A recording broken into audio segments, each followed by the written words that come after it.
Hello students, welcome back. ఈ వీడియోలో 12 principles of green కెమిస్ట్రీలో principle 5 that is safer solvents and auxiliaries. Okay students, ఈ video గురించి ఈ కాన్సెప్ట్ మాట్లాడదాం. Okay right. Then safer solvents and auxiliaries అనే ఈ 5th principle of green chemistry ఎటువంటి స్టేట్మెంట్ ఇస్తుంది, దేని గురించి చెప్తుందంటే ఇక్కడ చూడండి.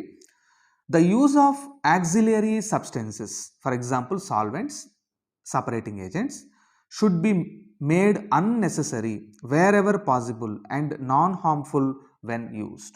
Okay students, మీరు రియాక్టెంట్స్ని ప్రోడక్ట్స్గా కన్వర్ట్ చేసే ఒక సింథటిక్ ప్రాసెస్లో ఓకే మీరు ఆ ప్రోడక్ట్స్ రావాలి అంటే మీరు అక్కడ సాల్వెంట్స్ యూస్ చేయాల్సి వస్తుంది. Okay right. సో ఈ సాల్వెంట్స్నే మనము యాక్సిలరీస్ అని అంటామండి. Okay right. ఒక అర్థమవుతుందా? రైట్. సో ఈ సాల్వెంట్స్ని మనము మ్యాక్సిమం కేసెస్లో తక్కువ యూజ్ చేసేటట్టు చేయాలండి. ఓకే. సో దీన్నే మనము సేఫర్ సాల్వెంట్స్ యాక్సిలరీస్ అని అంటాం. ఓకే.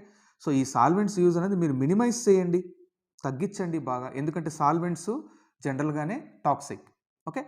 బట్ ఒకవేళ సాల్వెంట్స్ మీరు యూజ్ చేసినప్పటికీ దానివల్ల కలిగేటటువంటి నష్టాలు ఏదైతే ఉన్నదో, హార్మ్ఫుల్ ఎఫెక్ట్స్ ఉన్నాయో దాన్ని మీరు ఉన్నంతలో తగ్గించడానికి ట్రై చేయండి. అది మనకు సేఫర్ సాల్వెంట్స్ యాక్సిలరీస్ చెప్పేటటువంటి ప్రిన్సిపల్. ఒకటి, సాల్వెంట్స్ని లేని మెథడ్స్ని మీరు అడాప్ట్ చేసుకోండి. లేదు సాల్వెంట్స్ యూజ్ చేసినప్పుడు సేఫ్గా ఉండే సాల్వెంట్ని యూజ్ చేయండి. లేదు మీరు యూజ్ చేసే సాల్వెంట్ టాక్సిక్ నేచర్ తక్కువ ఉండేటట్టు చూసుకోండి. దీనివల్ల మనకేంటంటే వేస్ట్ ప్రొడక్షన్ తగ్గుతుంది, ఎన్విరాన్మెంట్ ఎన్విరాన్మెంట్ చాలా ప్రొటెక్టింగ్గా ఉంటుంది, హ్యూమన్ హెల్త్ కూడా ఏమీ కాదు. ఓకే, అంటే టాక్సిక్ నేచర్ చాలా తగ్గుతుంది. రైట్. దెన్ మరి సాల్వెంట్స్ అంటే ఏంటి? What are solvents? Solvents are the substances used to dissolve reactants, mix reaction components and control temperature. Okay. So మీరు సాల్వెంట్స్ అంటే 2 రియాక్టెంట్స్ని ఒక మీడియంలో మనం తీసుకోవాలండి. ఓకే. సో సాల్వెంట్ అన్నది ఒక మీడియా. ఇదేం చేస్తుందంటే ఈ 2 రియాక్టెంట్స్ని ఒక చోటకు తీసుకొచ్చి ఆ 2 రియాక్టెంట్స్ని దగ్గరకు తీసుకొస్తుందండి. అంటే రియాక్షన్ని ఎన్హాన్స్ చేస్తుంది సాల్వెంట్ అన్నది. ఓకే. సో కాబట్టి రియాక్టెంట్స్ సాల్వెంట్లో డిజాల్వ్ అయిపోతాయి. Okay right. అండ్ సాల్వెంట్స్ ద్వారా మనము ఆ రియాక్షన్ యొక్క టెంపరేచర్ కూడా మనం కంట్రోల్ చేసుకోవచ్చు. Right. Then solvents are used to separate and purify products after a reaction. So సాల్వెంట్స్ని మనము ఆ రియాక్షన్ జరిగిన తర్వాత ఆ కాంపోనెంట్స్ని సపరేట్ చేసుకోవడానికి అండ్ ప్యూరిఫై చేసుకోవడానికి కూడా మనం యూజ్ చేసుకోవచ్చు. ఫర్ ఎగ్జాంపుల్ సాల్వెంట్స్కి కొన్ని ఎగ్జాంపుల్స్ ఇచ్చుకుందామండి. యూనివర్సల్ సాల్వెంట్ అయిన water, benzene, alcohol, n hexane, chloroform. So చాలా ఎగ్జాంపుల్స్ మనం ఇక్కడ ఫ్యూ ఎగ్జాంపుల్స్ మనం ఇక్కడ రాసుకుందాం. Okay right. దెన్ ఇంకా మనం సాల్వెంట్స్ యొక్క ఇంపార్టెన్స్ ఏంటి మనం ఇక్కడ చూద్దామండి. Solvents provide a medium for the reaction. So solvents ఇంతకుముందు మనం చెప్పుకున్నట్టు 2 రియాక్టెంట్స్ మిక్స్ అయ్యి ప్రోడక్ట్గా కన్వర్ట్ అవ్వడానికి ఈ 2 రియాక్షన్స్ మనకు దూరంగా ఉంటే జరగదు. రియాక్టెంట్స్ ఆ రియాక్టెంట్స్ అనేది దగ్గరకు రావాలి. అంటే ఆ రియాక్టెంట్స్ దగ్గరకు రావాలంటే ఆ రియాక్టెంట్స్ మనము ఏదైనా ఒక కాంపౌండ్లో డిజాల్వ్ చేసేసేయాలి. దానివల్ల రియాక్టెంట్స్ దగ్గరగా వచ్చి మనకు రియాక్షన్ అన్నది జరిగి మనకు ప్రోడక్ట్స్ అనేది వస్తుందండి. సో కాబట్టి దీన్ని మనం మీడియం అని అంటాం. Okay right. దెన్ సాల్వెంట్స్ యొక్క డిజైరబుల్ క్యారెక్టర్స్ మనం చూసుకున్నట్లయితే నాన్ టాక్సిక్గా ఉండాలి, లేదా లెస్ టాక్సిక్గా ఉండాలి, న్యాచురల్ అండ్ చీప్గా మనకి దొరకాలి, లో కాస్ట్తో దొరకాలి, చాలా రెడీగా అవైలబుల్గా ఉండాలి, and maximise atom economy. So atom అంటే రియాక్టెంట్స్లో ఉండే ఐటమ్స్ అన్నిట్లు కూడా ప్రోడక్ట్లోకి కన్వర్ట్ చేసేటట్టు సాల్వెంట్స్ మనకు హెల్ప్ చేయాలి. దీన్నే మనం ఆటమ్ ఎకానమీ అంటామండి. దెన్ యాక్సిలరీ సబ్స్టెన్సెస్ అంటే these are the chiral auxiliaries that are used in the stereo selective synthesis of organic compounds. So organic కాంపౌండ్స్లో ఒక పర్టిక్యులర్ ఐసోమర్ని ఓకేనా ఒక పర్టిక్యులర్ ఐసోమర్ని మనం ప్రొడ్యూస్ చేయాలంటే ఒక స్టీరియో సెలెక్టివ్ రియాక్షన్, సెలెక్టివ్గా ఆ ఐసోమరే నాకు కావాలి. సో అటువంటి రియాక్షన్ మనం స్టీరియో సెలెక్టివ్ రియాక్షన్స్ అని అంటామండి. ఈ స్టీరియో సెలెక్టివ్ రియాక్షన్స్ని మనం పెర్ఫామ్ చేయడానికి we need auxiliaries. So for example alcohols మనం యాక్సిలరీస్గా యూజ్ చేయొచ్చు. దీనివల్ల ఒకే రకమైన ఐసోమర్ వస్తుంది. అమైనో ఆల్కహాల్స్ యూజ్ చేయొచ్చు, థయోల్స్ యూజ్ చేయొచ్చు, అమైన్స్ యూజ్ చేయొచ్చు. సో ఇటువంటి కాంపౌండ్స్ మనము యాక్సిలరీస్గా యూజ్ చేస్తాం during chemical synthesis. Then separating agents. Okay, మీకు ప్రోడక్ట్ వచ్చింది, ఆ ప్రోడక్ట్స్‌తో పాటు బై ప్రోడక్ట్స్ కూడా వస్తాయి, వేస్ట్ కూడా వస్తుంది, మరి వాటిని సపరేట్ చేసుకోవాలి కదండి. Right. Then separation agents are the substances used to separate different components of a mixture. మీరు ఇక్కడ చూడండి, different components of a mixture during a chemical process. So chemical ప్రాసెస్లో మీకు వచ్చినటువంటి మిక్చర్ నుంచి ఉండే ఆ మిక్చర్లో ఉండే డిఫరెంట్ కెమికల్ సబ్స్టెన్సెస్ని మనము సపరేషన్ ఏజెంట్స్ యూస్ చేసి మనము ఐసోలేట్ చేసుకోవచ్చు. For example super critical carbon dioxide, ionic లిక్విడ్స్ని మనం సపరేటింగ్ ఏజెంట్స్గా యూస్ చేస్తూ ఉన్నాం. Right. As we minimise the use of solvents, మీరు ఎప్పుడైతే సాల్వెంట్స్ని యాక్సిలరీస్ యొక్క యూసేజ్ని మీరు తగ్గిస్తారో అప్పుడు మీకు ఆ ప్రాసెస్, ఆ synthetic process it becomes more greener. Okay, more గ్రీనర్గా మారుతుంది అండ్ ఎకనమిక్గా మారుతుంది అండ్ లెస్ టాక్సిక్గా మారుతుంది. ఎకనమిక్ అంటే మీరు సాల్వెంట్ యూసేజ్ తగ్గిస్తే ఆ సాల్వెంట్ని పర్చేస్ చేసే పని మనకు ఉండదండి, అవునా. రైట్. సో కాబట్టి మనకు ప్రోడక్ట్ అనేది తక్కువ రేటుకే మార్కెట్లో మనం తీసుకురావచ్చు. దీని ఎకనమిక్ ప్రాసెస్ అని అంటాం. Okay. Then least toxic. Right, మీరు సాల్వెంట్స్ అన్ని టాక్సిక్ నేచర్ కాబట్టి టాక్సిక్ నేచర్ కూడా తగ్గుతుంది సాల్వెంట్ యూసేజ్ మనం తగ్గిస్తే. Okay, right. Then solvents are the most active area of green chemistry research. So green కెమిస్ట్రీలో ఈ 12 ప్రిన్సిపల్స్ మనం ఫాలో అయ్యేటప్పుడు సాల్వెంట్స్ లేకుండా మనం ఎటువంటి మ్యాక్సిమం మెజారిటీ ఆఫ్ ది కేసెస్లో we need solvent to produce the product. Okay students, so కాబట్టి solvents are the most active area of research in green chemistry. Okay, right. Then they account, but ఇక్కడ చూడండి, they account for the vast majority of mass and energy wasted during the synthesis. Okay, right. But solvents వల్ల ఎంత use అయితే ఉందో అంతే drawback కూడా ఉందండి. So solvents ఎక్కువ యూజ్ చేస్తే మనకు ఆ సాల్వెంట్ని యూజ్ చేసినప్పుడు మాస్ అండ్ ఎనర్జీ చాలా వేస్ట్ అవుతుందండి.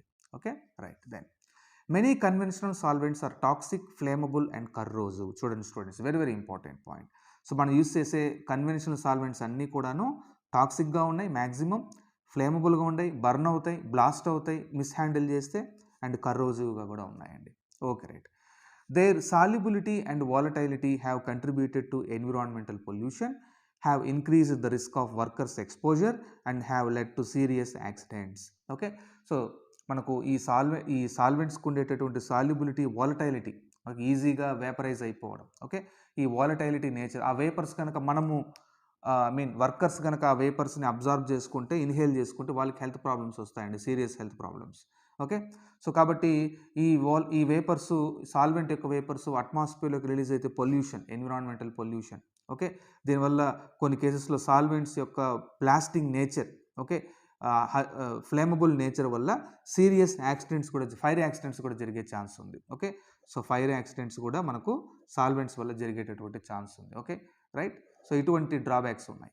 Then during the recovery and reuse of solvents requires energy intensive distillation and cross contamination.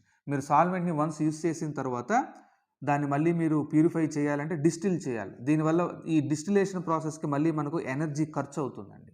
Okay, and contamination కూడా జరగచ్చు కొన్ని కేసెస్లో, దీన్ని క్రాస్ కంటామినేషన్ అంటారు. Okay, right. To address all the above drawbacks, chemist have started a search for safer solutions or safer solvents అని మనం చెప్పచ్చు.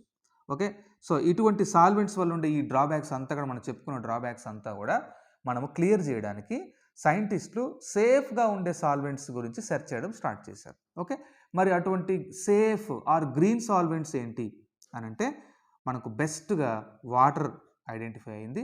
Then super critical fluids మనం యూస్ చేసుకోవచ్చు, అయానిక్ లిక్విడ్స్ యూస్ చేసుకోవచ్చు, లేదు సాల్వెంట్ లెస్ సిస్టమ్స్ మనం use చేసుకోవచ్చు. Solvent less synthesis, solvent లేకుండా సింథసైజ్ చేయగలగడం, ఇటువంటి మెథడ్స్ మనం యూస్ చేసుకోవచ్చు. ఇప్పుడు మనం ఎగ్జాంపుల్స్తో డిస్కస్ చేద్దామండి. Okay, right. Now students, we are at the example number 1. So మీరు ఇక్కడ చూడొచ్చు క్లియర్గా ఈ స్లైడ్లో, ఈ ఎగ్జాంపుల్లో మనకు వాటర్ H2O,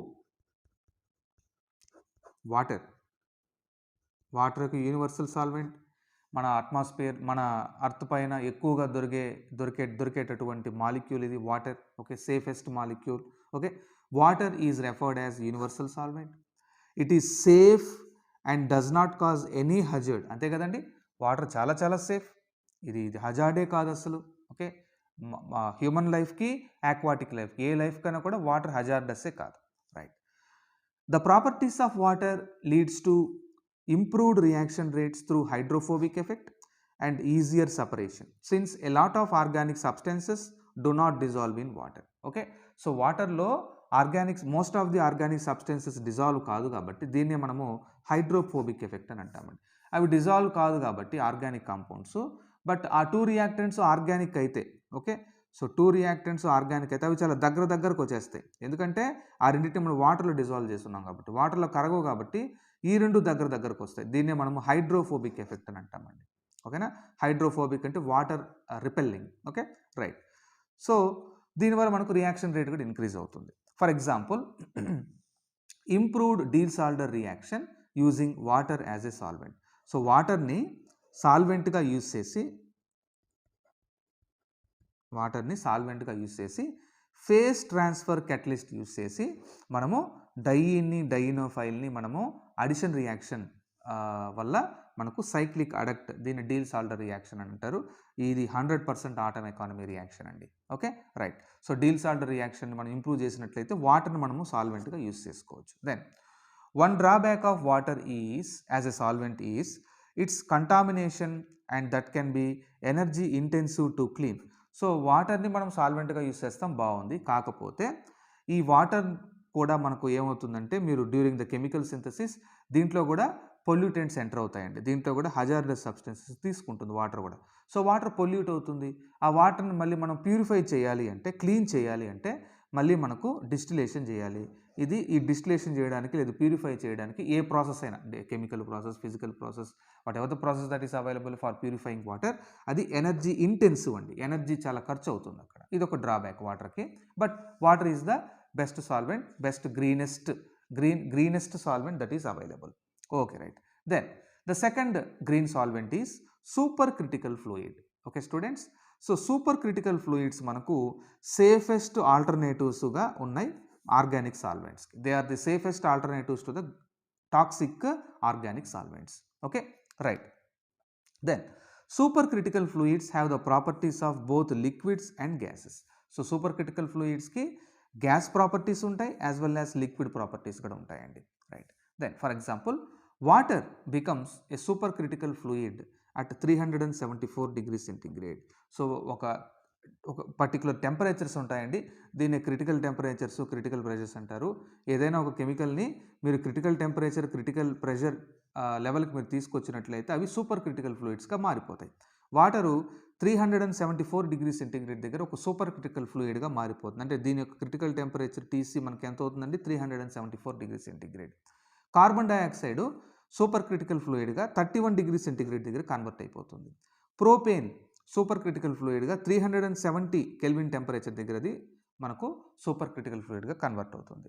ఇలా మనకు super critical, for example super critical carbon dioxide మనము సాల్వెంట్గా యూజ్ చేయొచ్చు. ఎక్కడెక్కడ యూజ్ చేస్తున్నారంటే decaffeination of green coffee beans. So coffee beans నుంచి కెఫిన్ అనే ఈ ఆర్గానిక్ కాంపౌండ్ రిమూవ్ చేయడానికి సూపర్ క్రిటికల్ కార్బన్ డైఆక్సైడ్ని సాల్వెంట్గా యూజ్ చేస్తున్నారు.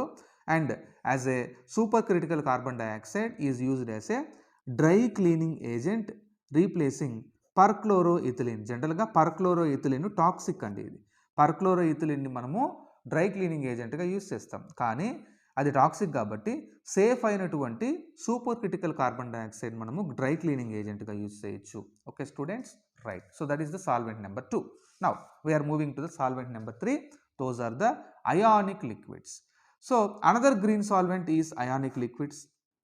So ionic liquids ante dantlo either positive charge cation aina untundi leda anion aina untundi. Okay, they have low melting points, they are non volatile, they are non flammable liquids. Most of them are non flammable, ant easy ga burn kavevi. Non volatile, ant easy ga evaporate kavu, and low melting point untundi. So they have wide working range of -50 degree centigrade to 300 degree centigrade. Okay, అంటే wide range of టెంపరేచర్స్లో మనము -50 నుంచి 300 degree centigrade వరకు మనము ఈ లిక్విడ్స్ని, ionic liquids మనం use చేసుకోవచ్చు. Okay, right. They are స్టేబుల్గా ఉంటాయి, thermally stable, and they cause minimum pollution, and they have high ionic conductivity కూడా ఎక్కువ ఉంటుందండి. Okay, right. Now move on to the examples. cations, positive charge ఉన్న cations, N-alkyl pyridinium, okay, and tetra alkyl ammonium ఇవి cations అండి, అవునా? Cationic. ఈ ionic solvents యొక్క characters cationic, ionic liquids యొక్క క్యారెక్టర్స్ క్యాటయానిక్. దెన్ యానయాన్స్ అయినటువంటి టెట్రాఫ్లోరోబోరేట్, ట్రైఫ్లోరో acetate, bromide, iodide ఇటువంటి యానయాన్స్ని మనము అయానిక్ సాలిడ్స్గా అయానిక్ లిక్విడ్స్గా మనం యూస్ చేస్తూ ఉన్నాం స్టూడెంట్స్ యాజ్ ఎ గ్రీన్ సాల్వెంట్స్గా. Okay, right. These are the safest solvents. Then non toxic liquid పాలిమర్స్ని మనము గ్రీన్ సాల్వెంట్స్గా యూస్ చేయొచ్చు. For example polyethylene glycol, PEG, PEG అని అంటారండి. పాలీఇథిలిన్ గ్లైకాల్ ఇది పాలిమర్, ఇది లిక్విడ్ స్టేట్లో ఉంటుంది. ఓకే, సో ఈ పాలీఇథిలిన్ గ్లైకాల్ అనేది ఒక సేఫెస్ట్ ఆల్టర్నేటివ్ ఆర్గానిక్ సాల్వెంట్స్కి, టాక్సిక్ ఆర్గానిక్ సాల్వెంట్స్కి. ఓకే స్టూడెంట్స్, దెన్ లాస్ట్ అండి, మనము ఏదైనా సింథటిక్ ప్రాసెస్లో సాల్వెంట్స్ యాక్సిలరీస్ యొక్క ఎఫెక్ట్ ఎంతవరకు మనం తగ్గించవచ్చు, ఎలా తగ్గించవచ్చు అంటే ఒక మెథడ్ అడాప్ట్ చేసుకోవచ్చు అండి. అన్నింటిలో పాసిబుల్ కావచ్చు, బట్ కొన్ని కేసెస్లో ఇది పాసిబుల్. సాల్వెంట్ ఫ్రీ సింథసిస్, అసలు సాల్వెంటే యూస్ చేయకపోవడం, దీన్నే మనము సాల్వెంట్ ఫ్రీ సింథసిస్ అని అంటాం. ఫర్ ఎగ్జాంపుల్ వీటినే మనము సాల్వెంట్ ఫ్రీ సింథటిక్ మెథడ్స్ని మనము అన్కన్వెన్షనల్ సింథటిక్ మెథడ్స్ అని అంటామండి. కన్వెన్షనల్ మెథడ్స్లో సాల్వెంట్ యూస్ చేస్తాం, these are the unconventional, okay, అంటే డిఫరెంట్ సింథటిక్ మెథడ్స్. సో మరి సాల్వెంట్స్ యూస్ చేయకుండా ఎలా మనం సింథసైజ్ చేయొచ్చు అంటే గ్రైండింగ్. ఆ 2 రియాక్టెంట్స్ని మనం తీసుకొని పౌడర్ లాగా గ్రైండ్ చేస్తే రియాక్ట్ అయిపోతాయి. Then microwave assisted synthesis. So microwaves energy, electromagnetic రేడియేషన్లో one type of radiation is microwaves. So microwaves మనం యూస్ చేసి ఆ రియాక్టెంట్స్ని మనం ప్రోడక్ట్స్గా మనం కన్వర్ట్ చేయొచ్చు. అదేవిధంగా అల్ట్రాసౌండ్ ప్రమోటెడ్ సింథసిస్. అల్ట్రాసౌండ్ అనేది ఒక సౌండ్ వేవ్స్ అండి. ఓకే, మైక్రోవేవ్ అనేది లైట్ వేవ్, అల్ట్రాసౌండ్ అనేది sound wave.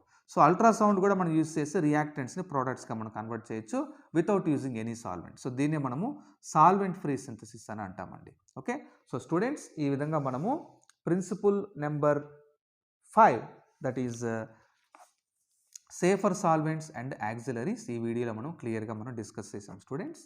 So I think you liked this video, right? మీకు క్లియర్గా అర్థమైందని అనుకుంటున్నానండి. Thank you for watching.